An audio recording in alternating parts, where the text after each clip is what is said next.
Students, हम लोग पढ़ रहे हैं जेनेटिक्स और जेनेटिक्स के लास्ट क्लास में हम लोग पढ़ रहे थे स्ट्रक्चरल एब्रेशन में। हम लोगों ने लास्ट बता दिया था डुप्लीकेशन के बारे में। डुप्लीकेशन में हम लोगों ने बता दिया था कि डुप्लीकेशन क्या होता है, जीनों की संख्या का द्विगुणित हो जाना या जीनों की संख्या में वृद्धि होना क्या कहला रहा था, डुप्लीकेशन कहला रहा था। हम लोगों ने बता दिया था जो स्ट्रक्चरल एब्रेशन होता है वो 3 टाइप से होता है। कौन कौन सा?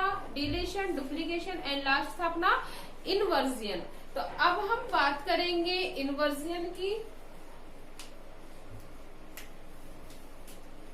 इनवर्जन या हिंदी में बोलते हैं प्रतिलोमन। क्या कहला रहा है? प्रतिलोमन। तो फर्स्टली हम लोग जान लेते हैं कि जो प्रतिलोमन होता है वो क्या होता है।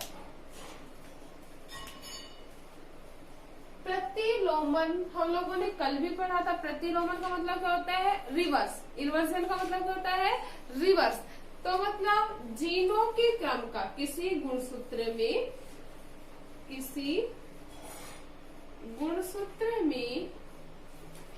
जीनों के क्रम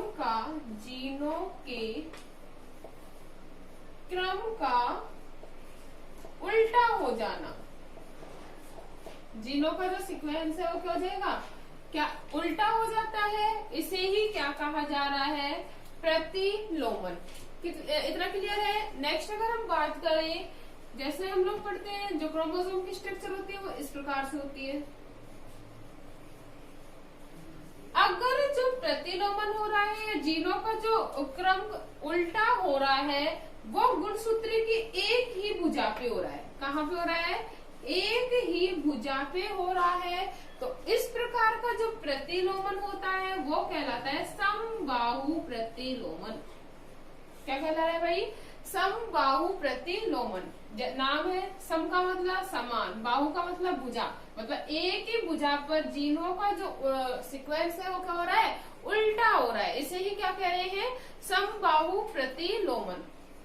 अगर हम बात करें दूसरी कि अगर जीनों का जो क्रम है दोनों भुजाओं के ऊपर, किसके ऊपर?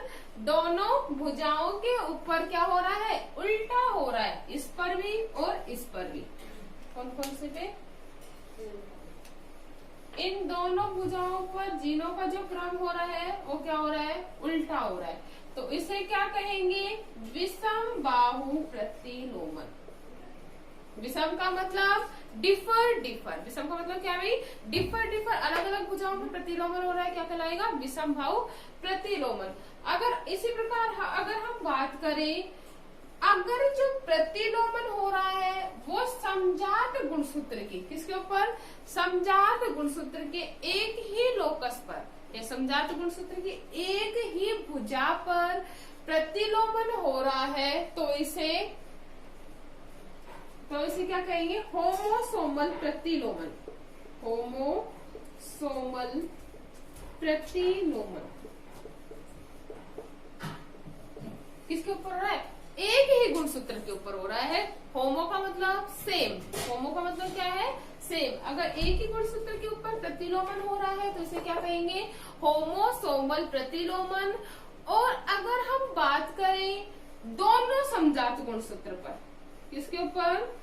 दोनों, हम लोग जानते हैं जो गुणसूत्र होते हैं पेयर में पाए जाते हैं, तो दोनों ही समजात गुणसूत्रों के ऊपर अगर प्रतिलोमन हो रहा है, दोनों ही समजात गुणसूत्रों के ऊपर प्रतिलोमन हो रहा है तो इसे बोलेंगे एलिसोमल या एलोसोमल प्रतिलोमन।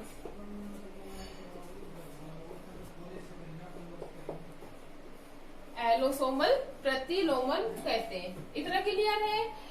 अगर हम बात करते हैं टाइप्स ऑफ इन्वर्जन, किसकी बात कर रहे हैं? Types of inversion.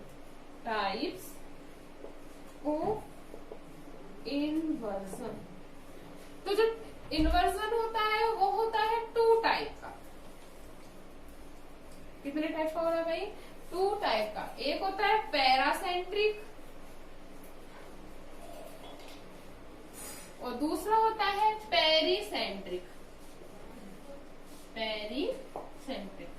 इन्वर्जन कितने टाइप से हो रहा है भाई? 2 टाइप का। कौन कौन सा? पैरासेंट्रिक और सेकंड है अपना पेरिसेंट्रिक। फर्स्ट अगर हम बात करें किसकी? पैरासेंट्रिक की। किसकी बात कर रहे हैं? पैरासेंट्रिक की। जैसा कि नाम है पराकेंद्र की, मतलब परा का मतलब ही क्या है? दूर। परा का मतलब क्या है? दूर। अगर जब प्रतिलोमन हो रहा है वो गुणसूत्र बिंदु, मतलब जिस स्थान पे या जिस लोकस के ऊपर प्रतिलोमन हो रहा है वो गुणसूत्र बिंदु रहित तो होता है, तो इस प्रकार का जो प्रतिलोमन होता है वो क्या कहलाएगा? पैरासेंट्रिक प्रतिलोमन। हम लोग बेसिकली बोल सकते हैं ट्रिक से परा। परा का मतलब क्या है? दूर। किससे? सेंट्रोमियर से। मतलब इस प्रकार का जो इन्वर्जन होगा उसमें सेंट्रोमियर इंक्लूड नहीं होता, मतलब इस प्रकार का जो इन्वर्जन होता है वो सेंट्रोमियर से क्या होता है? दूर होता है। तो क्या कहलाएगा भाई? Paracentric inversion. इतना क्लियर है?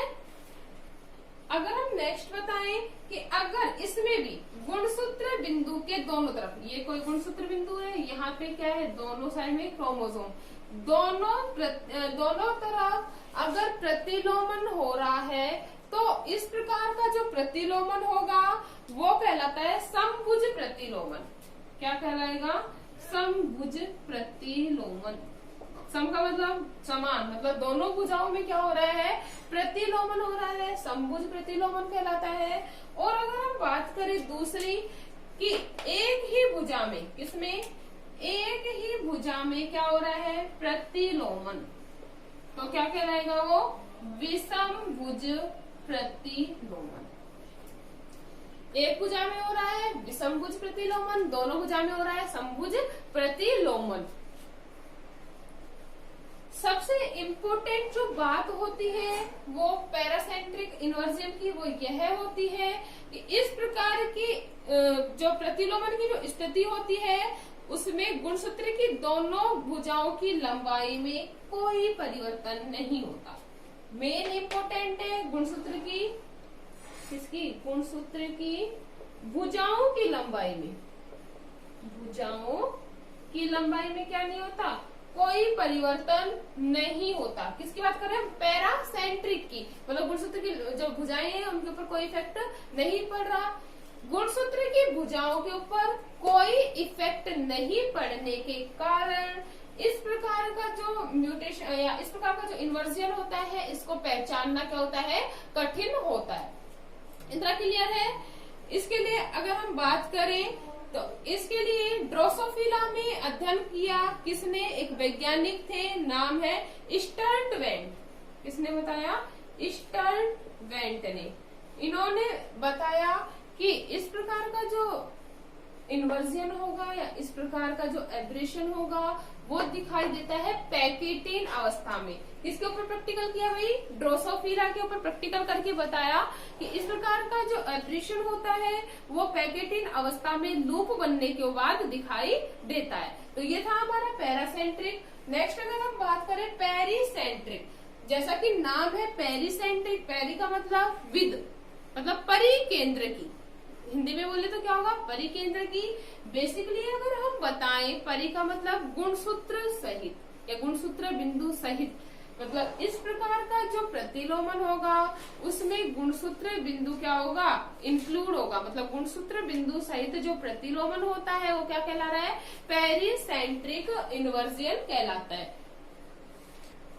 इतना क्लियर है? अगर हम बात करें इफेक्ट ऑफ इन्वर्जन की, तो जो इफेक्ट है इसका जो प्रतिलोमन का जो प्रभाव होता है वो बहुत ही घातक होता है गैमेट्स के लिए भी और जायगोट के लिए भी। मतलब इसमें गैमेट्स भी कंप्लीट रूप से मैच्योर नहीं हो पाते हैं, साथ ही साथ जायगोट का भी कंप्लीटली फॉर्मेशन नहीं हो सकता। अगर हम बात करें प्लांट्स में तो इसके द्वारा या इस प्रकार का एब्रेशन हो जाने पर फ्लावर में पोलन ग्रेन्स का फॉर्मेशन नहीं होता है, या होता भी है तो वो टाइम से पहले ही क्या हो जाते हैं? झड़ जाते हैं। तो ये था इसका इफेक्ट किसके ऊपर, प्लांट्स के ऊपर और एनिमल्स के ऊपर जाइगोट का फॉर्मेशन नहीं होगा, या फिर अनमेच्योर जाइगोट का क्या होगा, फॉर्मेशन होता है। तो ये था अपना इन्वर्जियन। इतना क्लियर है।